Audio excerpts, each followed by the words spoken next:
Welcome to the Gaudium et Spes podcast, where every other week we bring you Catholic teachings and stories of faith from people throughout the Diocese of Pensacola-Tallahassee. Now, here are your hosts, Suzanne McNinch and Ches Filippini. Hello. So on this episode, we want to talk about Hispanic ministry in the Diocese of Pensacola-Tallahassee.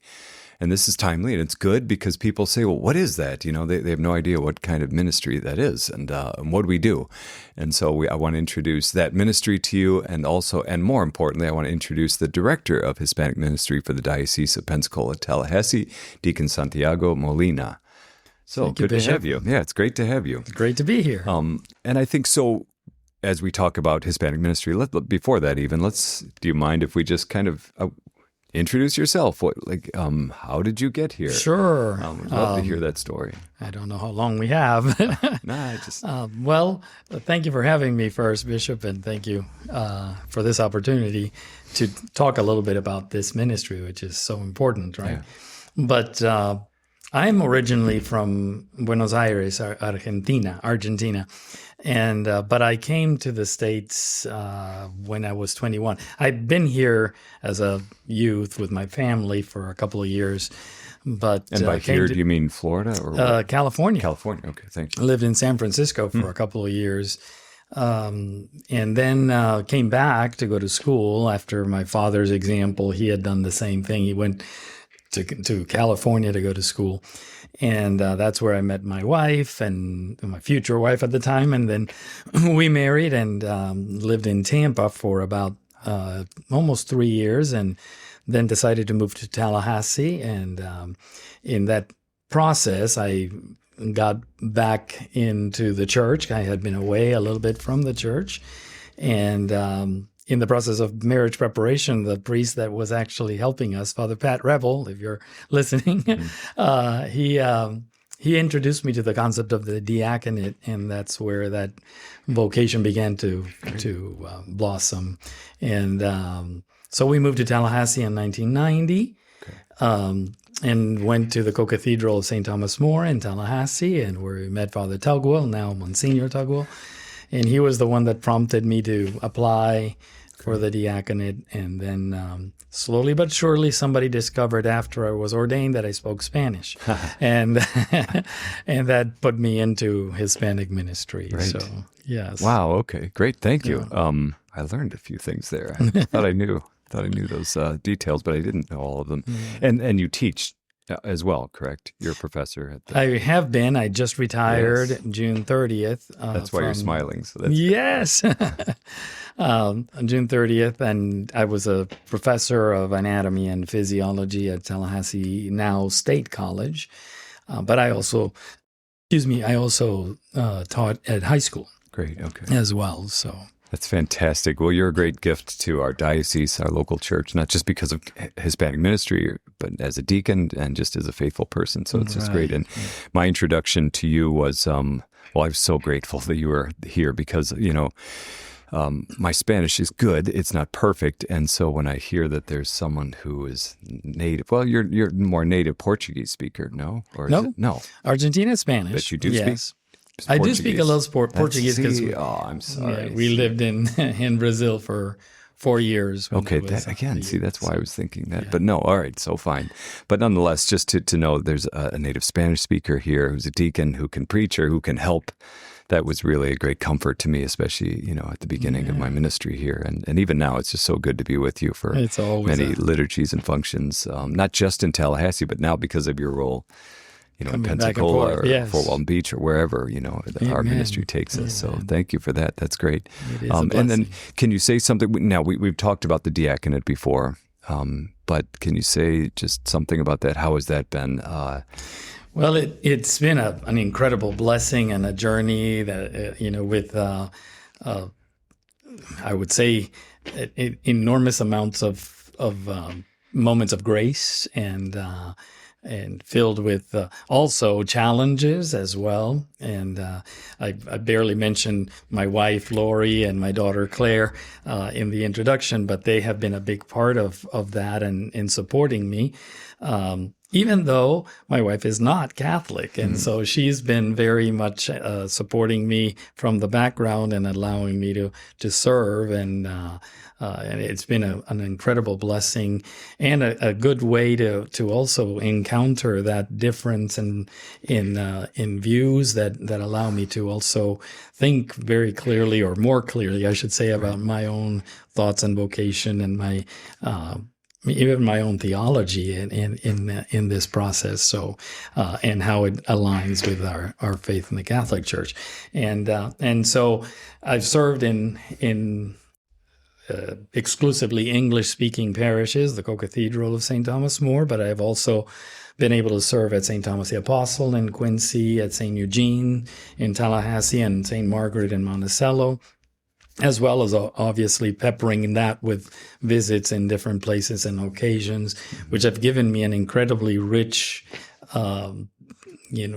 experience of culture and people and meeting others and encountering others in a way that I don't know that I would have had if I was just in one single parish. So, yeah. Right. Well, I'll go further than that. You said, you've been helping out in those other parishes. We've relied on you a lot, especially on that side of the diocese, for ministry in Spanish, and I really appreciate that. It's heavy lifting. It's a lot for you, and we would need you somewhere every Sunday if that were possible, So that speaks to the need for more deacons and priests and lay people who can help assist in the ministry in Spanish. Indeed. We're doing that. This cohort of deacons, especially who are in formation now, some of them are native Spanish speakers, which is great, and others know how to speak Spanish and are learning, and so that's great. Same thing with our seminarians. All of our seminarians have to, by the time they leave the seminary, they have to be able to celebrate the sacraments, especially confession and the Eucharist, and baptize and weddings and funerals in Spanish and English. So we're getting there, and I know you helped to bridge that for us for a long time. You are the expert, and unfortunately, I know you're very humble, but we still count on you so much for translating documents and things like that for the Compass magazine and all of that. So I just really we've gotten a lot more help now since too, so that's good. Yes. Well, and then I don't know if I told you, but when I was visiting with my mother back in Indiana, she loves her deacons and the deacons who are serving in her parish, and she had this revelation. She said, "Bill, I just found out that deacons don't get paid for all they do." And she just thought that was an outrage, and it's part of your ministry, and I really appreciate that. But you've done a lot. So help is on the way is what I want to say. Thank you, yes. And now we're so privileged to have you as the Director of Hispanic Ministry. So let's talk about that, about what that means. First of all, you succeed Father Alvaro Gonzalez, who was doing that for over 10 years. And correct, yes. And we're really appreciative for Father Alvaro's ministry. 13, thank you, yeah. And so we're really appreciative of his ministry there. Yes, indeed. And then he's left a lot of things already in place that have been helpful, especially encountering. I know we did have the challenge of COVID, which allowed, made it so that we didn't meet as often as communities. And so we're planning a gathering coming up in February where we're hoping that all of the leaders of each Hispanic community will gather together in one meeting and group and assembly and discuss where we are and where we're going and what are your visions for Hispanic ministry as well, and the situation right now that we're facing. But it's been an honor to succeed Father Alvaro, and obviously with fear and trembling, I have begun, but I'm still trying to gain more and more experience visiting parishes and trying to learn more about many of those places that are more west from my residence. Sure. Yeah, I really appreciate that. And, you just retired, from teaching. And so when I asked you to take on this role, you graciously said yes, but just said, could I have a few months, to kind of enjoy retirement and clean up, or not clean up, but kind of finish up things there at the school. So thank you for that. But back to, campus ministry. Well, it does. Hispanic ministry does have a little some bit, of that. But Hispanic ministry. So, somebody recently said to me, well, what is that? Is that something on the border, Mexico, United States? Obviously no. But do you want to say something about that? I mean, yeah, it's in the border of one pew and another. Hey, I like that. Right Good. there. So it's, Hispanic ministry obviously has a connection to those who speak Spanish, those that are, members of our parishes that come from Central America, the Caribbean, South America, and even sometimes from Spain. And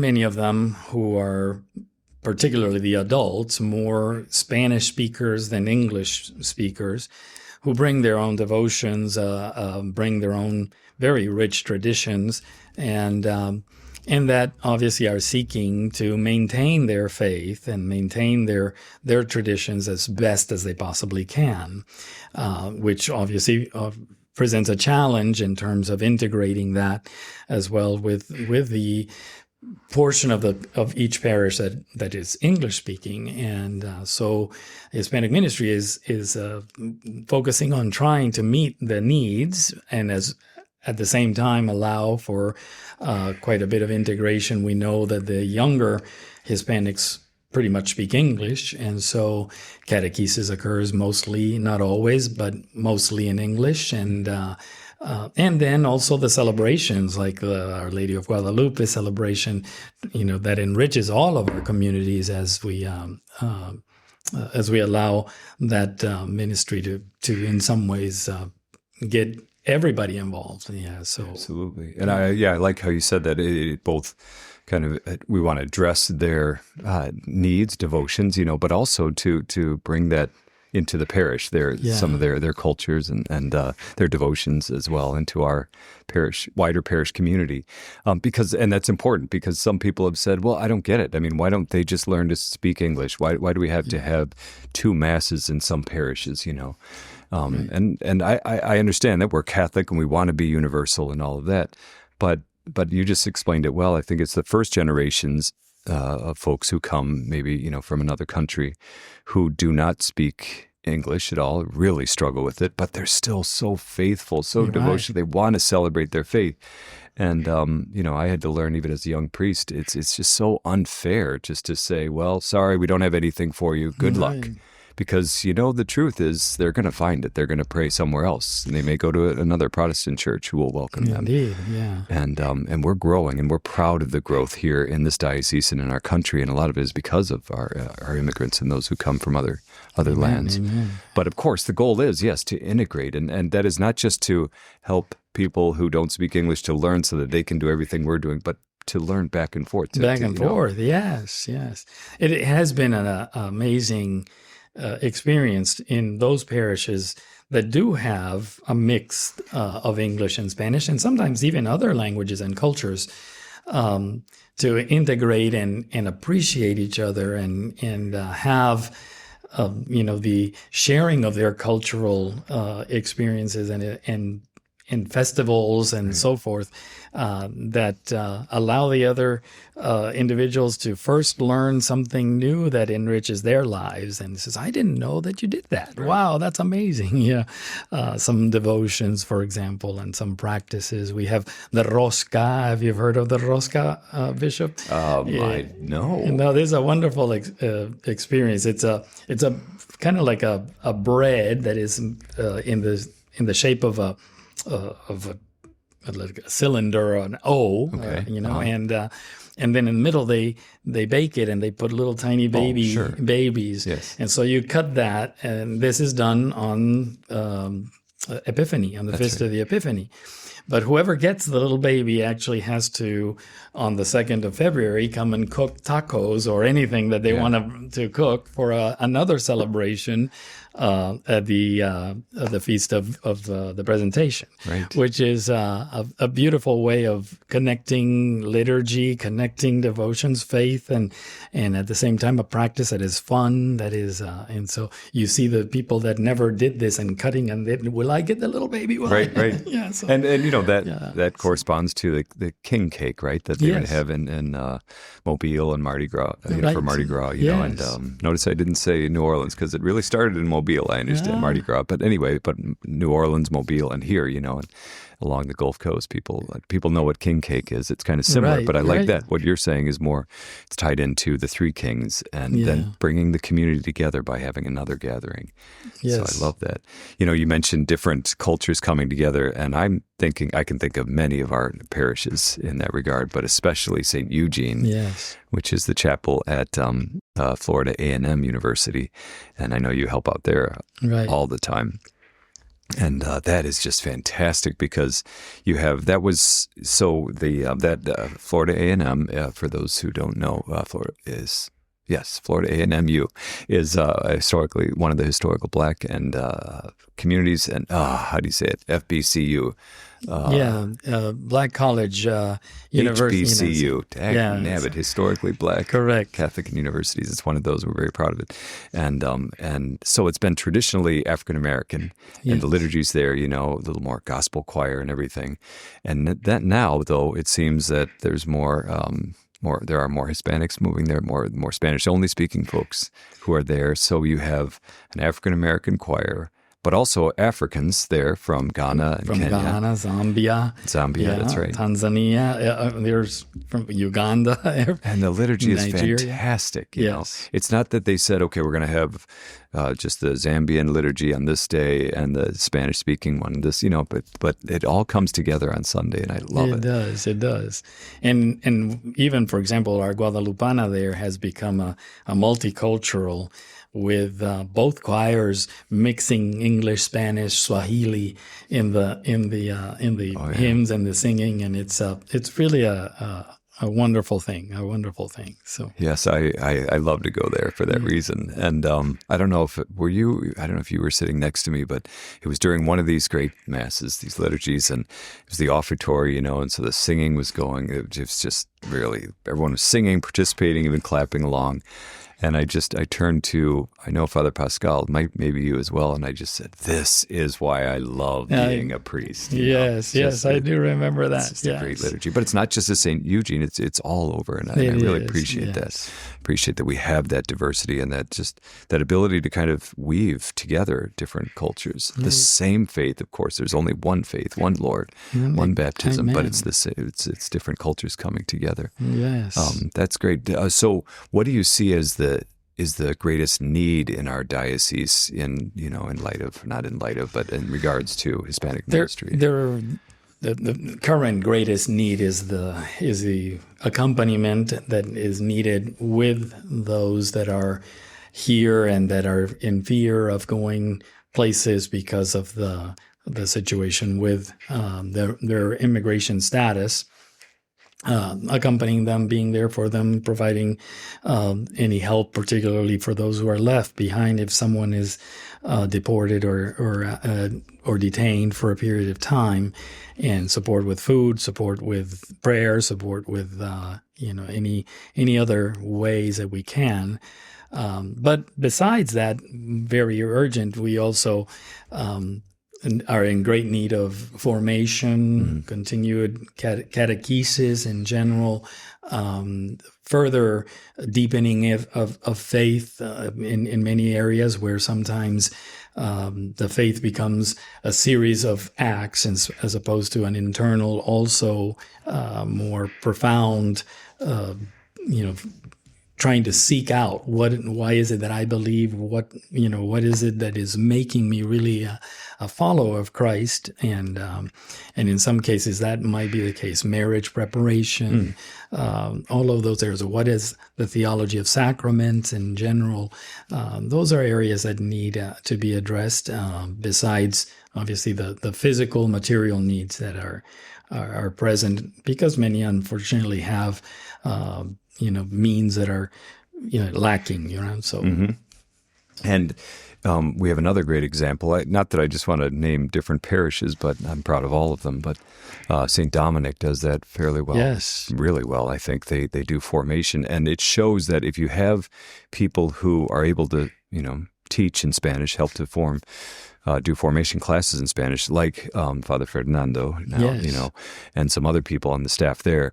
People show up, and Yes. there are hundreds and hundreds of people who come every Wednesday evening at St. Dominic That in one model parish. is amazing, yes. And they do formation. They have classes called the Catholicism 101, then 201, and 301, so they go deeper and deeper. And it's That just is really impressive. And then not just at St. Dominic, but in other places as well. But I like what you said. We need catechists, we need volunteers to help to do that too. Yes. And so our big goal, of course, in the diocese and in the church is to help educate the parents so that they can pass on the faith to the children. Indeed, And you mentioned something that's really important and it's really true. A lot of times the parents and grandparents may only speak one language, that their native language, and the children maybe speak it at home, but they like English more, or they're more, immersed in English. So there's that disconnect. How can they transmit the faith in another language? That's a big mystery in many ways, because they do communicate. Interestingly enough, the kids are mostly English speakers, while the parents are Spanish speakers. And yet they speak to each other in those languages, and somehow they understand each other. They know through the, nonverbal communication that each has as well. It's a very interesting aspect that has developed and continues to develop, providing classes for the adults in English to learn English. And those are important. Important things that you've already mentioned, that help is on the way for hopefully clergy that are Spanish speakers. We just ran into an issue with anointing of the sick of an old elderly woman, and there weren't any Spanish speakers, and she didn't understand any English, and she was already scared from, having a priest come and visit her, and so trying to find that, and we were able to find a solution for that. That was very helpful. But many of those are aspects that are needed. And of course, again, we don't want to create a parallel Hispanic ministry for only Spanish and in Spanish, but I think we need to be able to support those needs, as well as maybe perhaps other cultures as well, other languages. The population numbers are probably the main reason why we are mostly in Hispanic ministry, but it is truly ethnic and cultural, right? Right. Good. So, Thank you. Yes. And now, what would you say? All of a sudden, you just started the job, and here I am, like you're an expert. But to our parishioners who might say, you know what, can I do anything? I don't know any Spanish. I've never been to, a country where they speak Spanish, they might say, or something like that. What is there anything I can do, or, can I help, or can I, how do I integrate? How do I help them? You know what I mean? I think the biggest item is to be present, and really to present yourself, hopefully with this smile that is welcoming, that is, interested and making an effort to understand each other. I know they will make an effort as well to try to speak the language. But presence means so much. Sometimes I think we worry too much about what we say and how we say it and how we elaborate it perfectly. But being there is what people remember the most. And so if there is an event, if there is a chance to be able to support them, we're having this particular festival of the Rosca, or the February 2nd, or later on maybe a May crowning that is in Spanish. Be present if you can, and allow them to, just to feel like they're welcome and they're part of the parish, and vice versa, of course. So absolutely, I think that's well said. I'm thinking of a recent celebration of Our Lady of Guadalupe, a mass. It was just packed with people. It was wonderful, and very colorful and all of that. And I saw some people I knew were from another parish, and I said, "Wow, I didn't know you spoke Spanish." And they said, "Not a word. I don't know any of it." But they went to that mass. They were just smiling. It's just they know, of course, the structure of the mass, so they could follow what was happening. But they just delighted in it, and the people loved to see them there. It's just the church coming together. So it's not that you have to understand everything or even know the language. But I've been to mass in Yugoslavia and in Austria and other countries. Wow. I don't speak Germany. I'm just a German. I don't speak Yugoslav, but I knew the Mass basically, and I could participate in that way. And the same is true there. And you're right. I mean, it's the same. They're challenged all the time to go to a Mass or celebrate Mass in English. Because we don't have enough masses in Spanish, and so it is going both ways.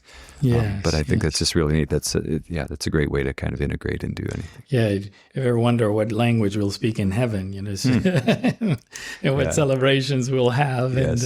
and yes, That's when someone says, "Wow, you speak Spanish? I didn't know you did." And I always say, "Es el idioma de Dios." It's the language of God, and they look at me like, "Oh, really?" I say, "No, it's Latin." And they, "What? No," but you could say that in Polish or whatever. Yes.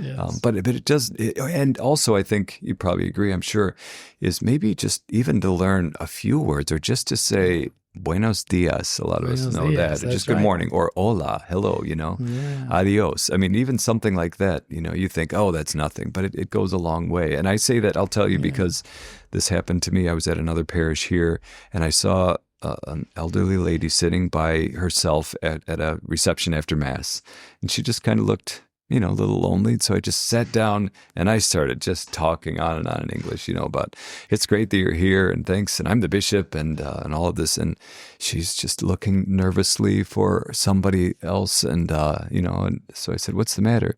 And she just said to me very meekly, she said, Polish. And I said, oh my, she didn't understand a word I said. She's scanning the room for her granddaughter, please save her. So I pulled out the Google Translate and I typed it in and then played it for her. And I just said, hello, how are you? And she just, and then she answered in Polish and it translated to English. And she just lit up. She wanted to meet me. She wanted to say hi, but she was so scared, So even a word, a gesture, something like that, or Google Translate, can help in that. You had this experience. I know you went on the Camino, and I just did that in July. Say more about that. People might not know what that is. The Camino de Santiago, my namesake. Yeah, there you go. Yes. That's right. St. James. The Camino de Santiago is a wonderful pilgrimage that is traditionally done in Spain, in the northern part of Spain, towards Santiago de Compostela. And it's, if you do the traditional one that goes from France, it's 600 or so miles, something like that. I just did about 80 miles. Yeah. That's all I did. But one of the things that I loved is that in every town, there was somebody that would greet you and say, Buen Camino. Mm-hmm. Buen Camino.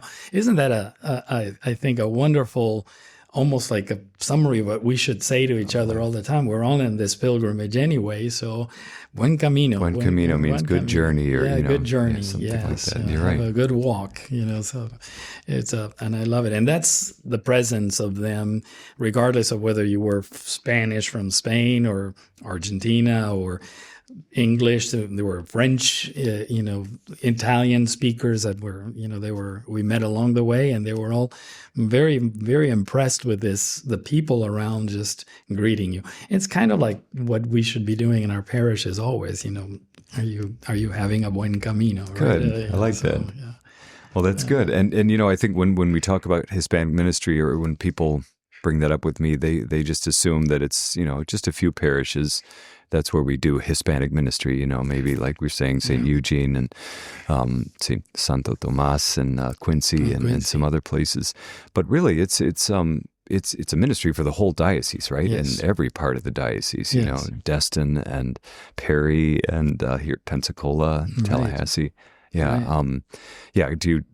There are certain pockets, I'm sure, but what about for those parishes that say, well, we don't really have any need for that, or we don't have Hispanics here? So, well, obviously the parishes have their own resources that they could actually implement, and their limitations sometimes. So we just get in touch with the office if you have members of your parish that speak Spanish that feel that they need connection with other Hispanics. Please contact me, and I'll try to find a way to connect them with anyone close by, and with our resources. We have Bibles in Spanish, we can be able to get to them, catechisms, devotional books, those Word Among Us, but in Spanish, that sort of literature that can help them as well as visits, finding communities that they can join for rosaries if they want to. We don't want to take them away from their local parish if they're happy there, and especially that's not the point, right? The point is to keep them integrated, but at the same time, if a priest, a parish priest, a deacon somewhere says, I have these individuals here that are looking for something more. What can we do for them? Please get in touch with us, and we'll try to find a way to connect them with more individuals in the local area as well. We just had a small community that they do a rosary in an English-speaking parish, and so we were able to connect them with someone that would come and do Mass once a month with them. So that's neat. One of the ways to. Good. Yeah. And then, of course, we're talking about Spanish and English, bilingual parishes, but there are others too. Yes. Vietnamese, Right. that would probably be our next largest group, right, of non-English speakers. And Filipinos, although most of them speak English. Correct, right. Tagalog. But some will Tagalog or other. And then Korean as well. That's right. Yeah, That's right. so, We have Mass in Korean as well. Yes. Yeah, it's really neat. And so I think we just, and I think most people do, but it's a reminder to see this as such a blessing for us. It is. This is how we're growing. This is how we're celebrating our faith and experiencing the diversity of creation and life and humanity and everything. And Amen. It is pleasing in God's eyes, I believe. So I yeah. agree, yeah. What do you think is what about goals or maybe other challenges in the future? Anything else? The continued challenge would be to help those that are arriving in the diocese to integrate themselves into parishes, to help them feel safe in those parishes and help them feel welcome, help them also with any kind of English learning courses but I think like I said earlier, continued formation and connections with all of the diocesan communities is going to be an important goal, so that we are also helping each other and using each other's resources. Some of it would involve Catholic charities, mainly, for example, providing if they need food, clothing, but also, for example, application for legal status, applications for residency or citizenship, and so forth. So many of those areas continue to be kind of like a bit of teamwork from the offices in the diocese and the local parishes and their leadership. And one of the things, like I mentioned, we're having an assembly coming up soon that's to try to see what are the needs that you're seeing that maybe because I'm so far away or all of us are so far away, we don't know. And so take note of that and try to address them as best as we can. You're right. Yeah. Thank you for expanding that. It's not just the masses or the liturgies. It could be other things it is other things as well. Another thing that comes to mind is assistance, maybe with someone who's going through an annulment process to fill out all that paperwork. Yes. We do have the forms in English and Spanish, but just to kind of walk them through because, something like that, you have to tell the story. You have to. It's really a testimony. It's this page after page, and yes, it is. And so we really need people to help to understand why are we training advocates in Spanish. That's right. That would actually that's definitely another goal. You're right. Yep. Yeah. Good. Yeah. Well, this is fantastic. It's good to be with you, and I thank you for saying yes to being the Director of Hispanic Ministry. Thank you for asking. I'm honored. I'm really honored, and still very nervous about it. But, my gosh, no, it's great. We're working on it and trying to learn as fast as possible to help people. It's the purpose, I think, that we do ministry. So. I love that I'll see or hear about you, and like I said, in Fort Walton Beach or somewhere else over here, or Tallahassee, Pensacola. I just see you all over. So I really appreciate that. I know that it's a lot. I drive around a lot. Do. Now you do as well from your side. So I claim second place in mileage. Good. Well, thank you. Thank you for all that you do and all that you will do for us and all your ministry as a deacon as well. Thank you so much. Really, very much. I'm Great. very honored. God bless you. Thank you. God And bless you as all well. as Thank well. you. Thank you. Thank you for tuning in today to the Gaudium et Spes podcast. If you would like to know more about our podcast, please visit our website, gaudiumetspes.net, or go to ptdiocese.org and click the button that says podcast. If you listen to the audio version from an app such as Apple Podcast, Spotify, or iHeartRadio, be sure to rate, review, and comment. If you watched us on YouTube, be sure to like and subscribe or leave us a comment there as well. Thank you for joining us.